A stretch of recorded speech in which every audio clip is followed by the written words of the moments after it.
जय हिंद। देखिए, आज अजीब से मन से बात करना पड़ रहा है। बड़ी दुखद खबर के साथ अचानक से सब चीज़ चल रहा था।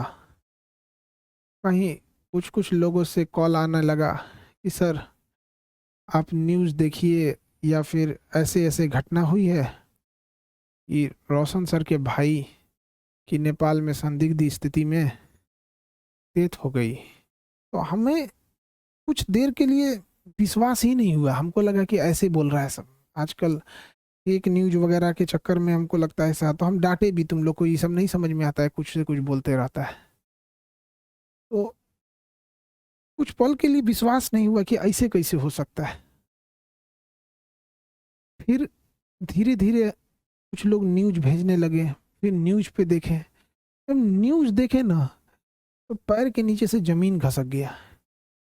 एक समय एक कैसा अजीब करवट ले रहा है, किस दौर में, किस स्थिति में समय चला गया है। आखिर ऐसे कैसे हो गया? एक बार आप इसको न्यूज़ को पहले देखिए। उसको कोई कुछ नहीं किया गया है। इससे पहले मतलब सही से सो नहीं रहा था 5-7 दिन से। उसको थोड़ा सा जो है सेक्रेटरी प्रॉब्लम था, जो जिसका कि वो दवाई खाता था। ज्ञान बिंदु कोचिंग संस्थान के डायरेक्टर रोशन आनंद के भाई प्रिंस यादव की संदिग्ध स्थिति में मौत हो गई। वहीं उनके मौत के मामले में अब एक बड़ा खुलासा हुआ है। प्रिंस यादव के साथ नेपाल गए उनके दोस्तों ने बड़ा खुलासा करते हुए बयान दिया। सुनिए, प्रिंस यादव के साथ नेपाल गए उनके दोस्तों ने उनकी मौत को लेकर क्या कुछ बताया। हम प्रिंस का दोस्त हैं। प्रिंस का पहले से दवाई चलता था मेंटल का, मतलब उसको 2 बार अटैक आ चुका था। उसको कोई कुछ नहीं किया गया है। इससे पहले मतलब सही से सो नहीं रहा था 5-7 दिन से। तो 2-3 दिन से वो दवाई स्टार्ट किया, तो 2-3 दिन से मतलब पर्याप्त मात्रा में सोने लगा। कल भी देखे सो रहा है, तो बोले अब तो रिलैक्स हो गया। मतलब जिसको जो सो गया तो उसको मेंटल ऑटोमेटिक शांत हो जाता है। तो हम लोग सोचे कि अब सो रहा है। उसके बाद मतलब शाम में मतलब हम लोग बाहर निकले। एक मतलब मेरे साथ में जो है ललटू और परजेश जो है उसको वहाँ पे छोड़ के गए। तो वो आके मतलब पर्याप्त मात्रा में सो रहा था। धीरे धीरे हुआ कि लंबा मतलब सांस लेने लगा, लंबा सांस लेने लगा। तो उसके बाद वो हमको कॉल किया हम लोग को, तो तुरंत हम वहाँ आए। मतलब हम जितना भी थे साथ में साथी, उसको तो एम्बुलेंस मंगवाए। एम्बुलेंस यहाँ न्यूरो हॉस्पिटल लेकर आए, समझे। तो वही उसी लौने एक क्रम उसका डेथ हो गया। कोई मारा क्या? नहीं, कोई नहीं। हम लोग बहुत अति करीबी दोस्त हैं। हम लोग क्यों कुछ जो करेंगे उसको? कोई दूसरा है कोई मारा? नहीं, कोई नहीं। उसको पहले से दवाई चलता था। हम लोग जो है 3 तारीख को प्रिंस के साथ यहाँ नेपाल आए हुए थे और नेपाल में अलग अलग होटल में रह रहे थे। इस घटना के रात में अचानक क्या हुआ कि हम लोग 6 बजे के प्रिंस खाना वाना खा करके अच्छा से सो गया था दवाई खा करके। उसको थोड़ा सा जो है सेक्रेटरी प्रॉब्लम था, जो जिसका कि वो दवाई खाता था। घटना के दिन हम लोग जो है यानी कि यहाँ इनरवा घूमने के लिए थोड़ा सा चल गए थे, क्योंकि वो सोता था। तो हम लोग सोचे तब तो घूम आते थोड़ा देर। वो पूरा सामान ही था। और यानी जब हम लोग घूम के आए, जब घूमने गए तो वहाँ फोन आया कि इसे इसका तबीयत खराब हो चुका है। तो जब तक हम लोग आए तब तक एम्बुलेंस में बिठा करके हॉस्पिटल ले गए। तो हॉस्पिटल में प्रयास किया बचाने का, लेकिन बचाया नहीं जा सका। उसको हम लोगों में से किसी के द्वारा मारपीट नहीं किया गया है, न ही किसी अन्य व्यक्ति के द्वारा मारपीट किया गया है। उसको कोई मारा नहीं है। वो जो है बीमारी का मतलब सेक्रेटरी का बहुत समय दवाई खा रहा था, उसी का। परिवार के लिए इससे कठिन दौर क्या आ सकता है? भगवान इस कठिन दौर से निकलने के लिए उनको सहन शक्ति दे। इतनी भयानक स्थिति और इतनी कठोर स्थिति में वो कैसे निकल पाएंगे लोग?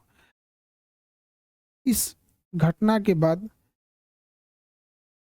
पता नहीं कैसे परिवार सहन करेगा इसको। इस कठिन दौर में हमारी संवेदना परिवार के साथ है। जब कभी आदमी ऐसी खबर सुनता है तो दिल बैठ जाता है। किसी के परिवार के साथ ऐसा ना हो, दुश्मन के परिवार के साथ भी ऐसा ना हो।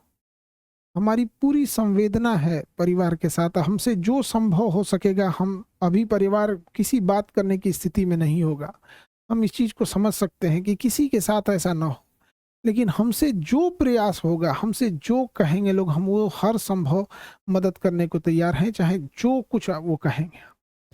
इसमें सबसे ज़रूरी बात क्या है कि जो मीडिया को काफ़ी संवेदनशील होने की ज़रूरत है। जो ऑथेंटिक न्यूज़ है वही चलाएं, अलग अलग इधर उधर अफवाहें या अटकलों पे ना जाएं, ये बहुत संवेदनशील मामला है। और पुलिस अपना एक ऑफिशियल बयान जारी करे जिससे कि स्पष्ट हो सके चीज़ें क्या हैं, और जल्दी से जल्दी इसका पोस्टमार्टम रिपोर्ट सार्वजनिक किया जाए।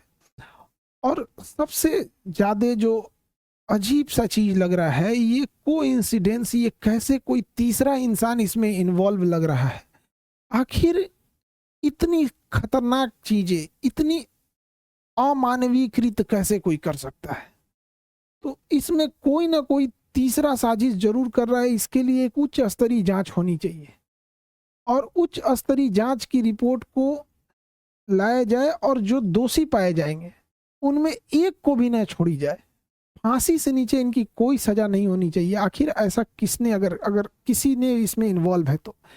अभी न्यूज में पता चल रहा है कि अलग अलग न्यूज अलग अलग चला रहे हैं। कृपया करके न्यूज वालों से भी हाथ जोड़कर विनती है, कोई कहता है कि मिर्गी की दवा खाई, एक दूसरा न्यूज देखो तो कोई कह रहा है कि शराब, कोई अलग न्यूज दिखा रहा है, कोई कुछ न्यूज दिखा रहा है।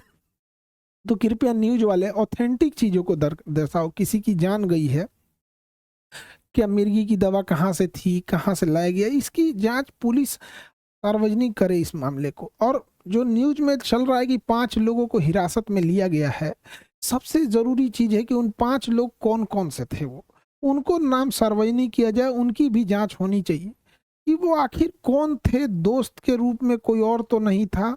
ये तीसरा एंगल कोई हो भी सकता है इसमें, इस चीज को नकारा नहीं जा सकता है कि जिस तरह से इस मामले को तूल पकड़ाया गया, एक गार्ड का मैटर था, अपना सॉल्व हो जाता इसको, लेकिन इसको इस तरह से तूल पकड़ाया गया इतना बड़े लेवल पे। और इधर ये जब ये घटना सामने आती है तो कुछ समझ में नहीं आता है क्या करें आप। इतने कठिन परिस्थिति में पूरे लोगों को से भी विनती करते हैं कि परिवार का सहानुभूति रखें और इस बात पर जोर दें कि तीसरा एंगल पर जांच हो, और जो लोग संदिग्ध, नेपाल ने किन 5 लोगों की गिरफ्तारी की है उनकी भी जांच होनी चाहिए, और एक उच्च स्तरीय जांच बैठाकर जो भी दोषी पाए जाएंगे उनको फांसी से नीचे सजा नहीं होनी चाहिए। देखिए, जो इंसान अब पुण्य आत्मा अब दुनिया से चली गई, भगवान उनको शांति दे, लेकिन यदि इसमें जो इन्वॉल्व है उसको पुलिस पकड़ लेती है या उच्च स्तरीय जांच में आती है तो कहीं ना कहीं ये उचित रहेगा। इस कठिन परिस्थिति से अजीब सा समय ले आ देता है। कभी कभी समय इंसान को ऐसे जगह लाके खड़ा करता है ना, जहाँ इंसान को कुछ समझ में नहीं आता है क्या हो रहा है। ये समय का चक्र किधर चल रहा है, कौन सी साजिश चल रही है, कौन कौन इसमें इन्वॉल्व हो रहा है, कौन तीसरा इंसान तो नहीं इन्वॉल्व हो रहा है। आखिर वो 5 लोग कौन थे और उसके साथ क्या कर रहे थे। उस पुण्य आत्मा के लिए श्रद्धांजलि देते हैं और इस कठिन परिस्थिति में मेरी संवेदना